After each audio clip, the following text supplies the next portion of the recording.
Hello friends, welcome to Archana's delicious recipes. நம்ம வீடியோவில் இன்றைக்கி என்ன பார்க்க போகிறோன்னா, பாலாடையிலேருந்து வெண்ணெய் எடுத்து வெண்ணெயிலேருந்து எப்படி நெய் செய்யலான்றதை பார்க்கலாம். நம்ம நார்மலாக வாங்குகிற பேக்கெட் பாலிலிருந்து ஆடையை எடுத்து தான் அதில் வெண்ணெய் எடுத்து வெண்ணெயிலேருந்து நெய் காய்ச்ச போகிறோம். நம்ம வேணான்னு தூக்கி போடுற ஆடையை கலெக்ட் பண்ணி வச்சுருந்தாவே போதும், ஈஸியாக வீட்லேயே வெண்ணெய் செஞ்சிடலாம், வெண்ணெயிலேருந்து நெய் காய்ச்சிடலாம். எப்படி செய்யலான்றதை பார்க்கலாம் வாங்க. பேக்கெட் பாலை வாங்கினதுக்கப்புறம் இது போல் நல்லா காய்ச்சிக்கோங்க. காய்ச்சிட்டு அப்படியே 1 hour போல் ஆற விட்டுருங்க.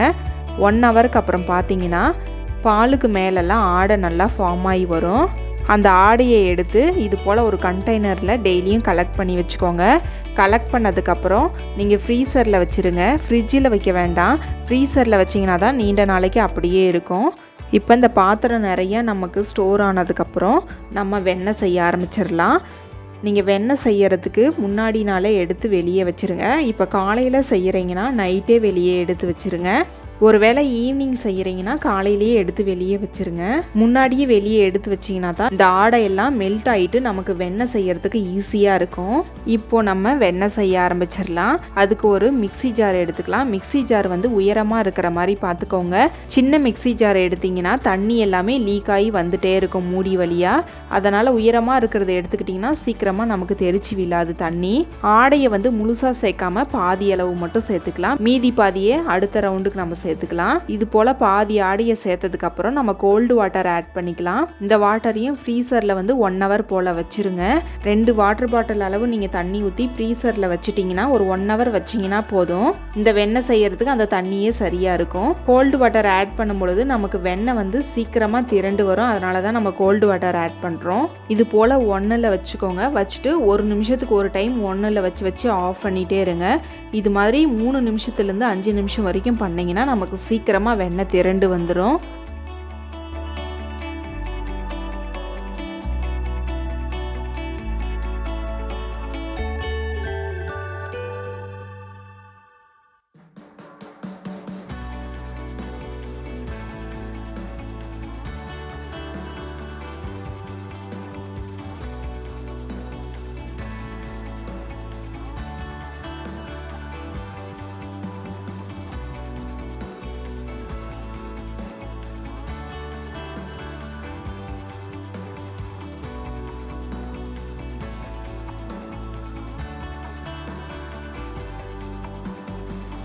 ஒரு நிமிஷம் போல் 1ல் விட்டுட்டு ஓப்பன் பண்ணி பாருங்கள். நம்மளோட வெண்ணெய் கொஞ்சம் கெட்டியாக வர மாதிரி இருக்குது.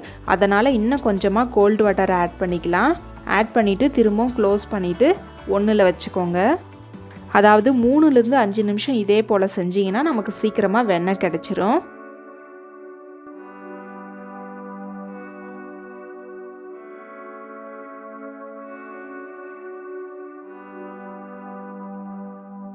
நீங்கள் 5 நிமிஷமும் மிக்சியை தொடர்ந்து சுற்றிட்டே இருக்கக்கூடாது. நடுவில் நீங்கள் ஓப்பன் பண்ணி பார்க்கணும். சில சமயம் 3 நிமிஷத்துலேயே கூட வெண்ணெய் கிடச்சிரும். இப்போ நம்ம ஓப்பன் பண்ணி பார்க்கலாம். பாருங்கள், நம்மளோட வெண்ணெய் எவ்வளோ சூப்பராக திரண்டு வந்திருக்குன்ட்டு. கடையில் கிடைக்கிற அளவுக்கு நமக்கு வீட்லேயே வெண்ணெய் ஈஸியாக கிடச்சிருச்சு. இப்போ நம்ம இதை ஒரு பாத்திரத்துக்கு மாற்றிக்கலாம்.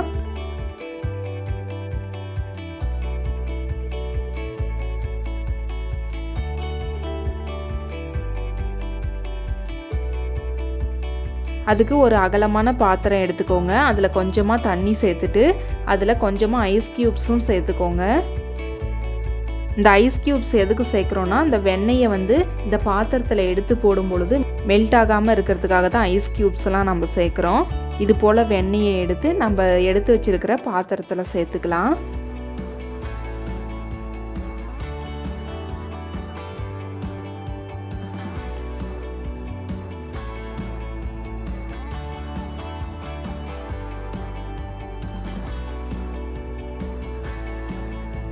இது செகண்ட் டைம் செஞ்ச வெண்ணெய். இதுவும் நல்லா வந்திருக்கு. இதையும் எடுத்து அதே பாத்திரத்தில் போட்டுக்கலாம்.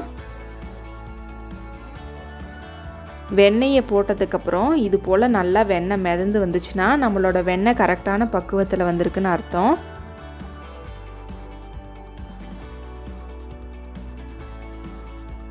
வெண்ணெயை சேர்த்ததுக்கப்புறம் கை வச்சு இது போல் நல்லா பிசைஞ்சு கழுவுங்க. அதில் இருக்கிற பாலோட ஸ்மெல்லாம் நமக்கு போயிடும். அப்படி பிசைஞ்சு கழுவுனோம்னா அதில் இருக்கிற பால் ஸ்மெல் எல்லாம் போயிடும். நம்ம வெண்ணெயை வந்து நீண்ட நாளைக்கு ஃப்ரிட்ஜில் ஸ்டோர் பண்ணி வச்சாலும் கெட்டு போகாது, அப்படியே இருக்கும்.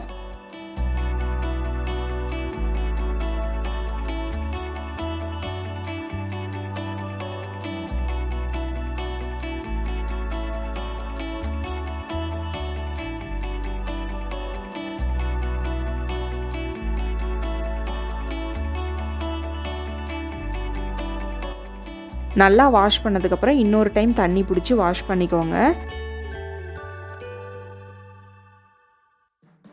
2 டைம் நல்லா வாஷ் பண்ணதுக்கப்புறம் இப்போ நம்ம நெய் காய்ச்ச ஆரம்பிச்சிடலாம். அதுக்கு ஒரு கடாயை சூடு பண்ணிவிட்டு அந்த கடாயில் வந்து நம்ம எடுத்து வச்சுருக்க வெண்ணெயை சேர்த்துக்கலாம். வெண்ணெய் உருகிற வரைக்கும் நம்ம ஹை ஃப்ளேம்லேயே வச்சுக்கலாம். வெண்ணெய்லாம் நல்லா உருகி வந்துருச்சுன்னா நம்ம மீடியம் ஃப்ளேமில் வச்சு செஞ்சுக்கலாம். எப்பவுமே நெய் காய்ச்சும் பொழுது மீடியம் ஃப்ளேம் அல்லது லோ ஃப்ளேமில் வச்சுக்கோங்க. ஹை ஃப்ளேமில் வச்சிங்கன்னா சீக்கிரமாக நம்மளோட நெய் வந்து கருப்பாக மாற ஆரம்பிச்சிரும்.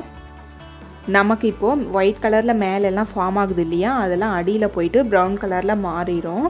இது வந்து ஃபஸ்ட்டு ஸ்டேஜ்.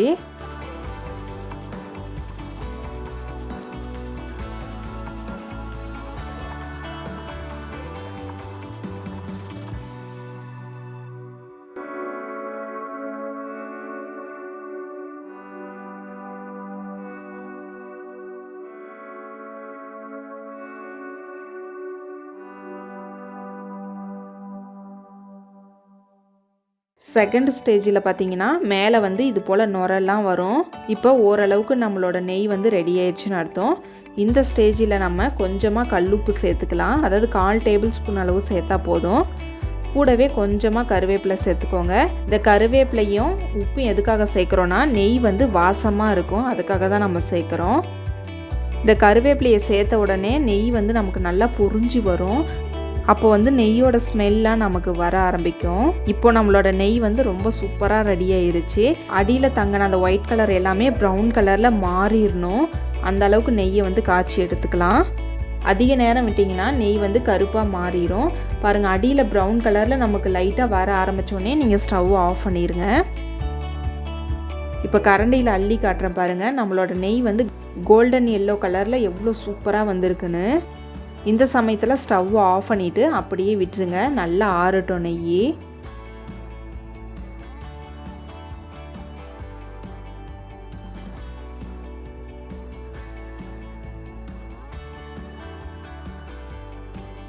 இப்போ நெய்யை பாட்டிலில் வடிகட்டி எடுத்து வச்சுக்கலாம்.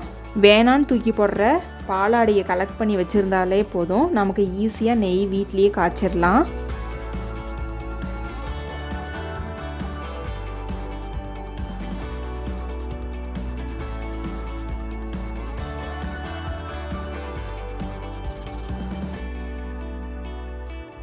நெய்யை வடிகட்டி எடுத்ததுக்கப்புறம் கடாயில் கொஞ்சமாக கசடு வந்து இருக்கும். அந்த கசடை நீங்கள் தூக்கி போடாமல் ஒரு கரண்டி சூடான சாதத்தை சேர்த்துட்டு அது கூட நல்லா கலந்து சாப்பிட்டோம்னா செம டேஸ்ட்டாக இருக்கும்.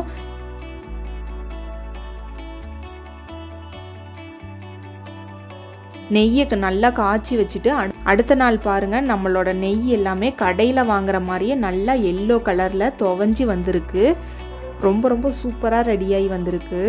வாசனையும் பயங்கரமாக இருக்குது. கண்டிப்பாக இதே மெத்தடில் ஒரு டைம் ட்ரை பண்ணுங்கள். ட்ரை பண்ணிவிட்டு எப்படி வந்துச்சுன்னு உங்களோட ஃபீட்பேக்கை என் கூட ஷேர் பண்ணுங்கள். மறக்காமல் லைக் பண்ணுங்கள், சப்ஸ்கிரைப் பண்ணுங்கள், ஷேர் பண்ணுங்கள்.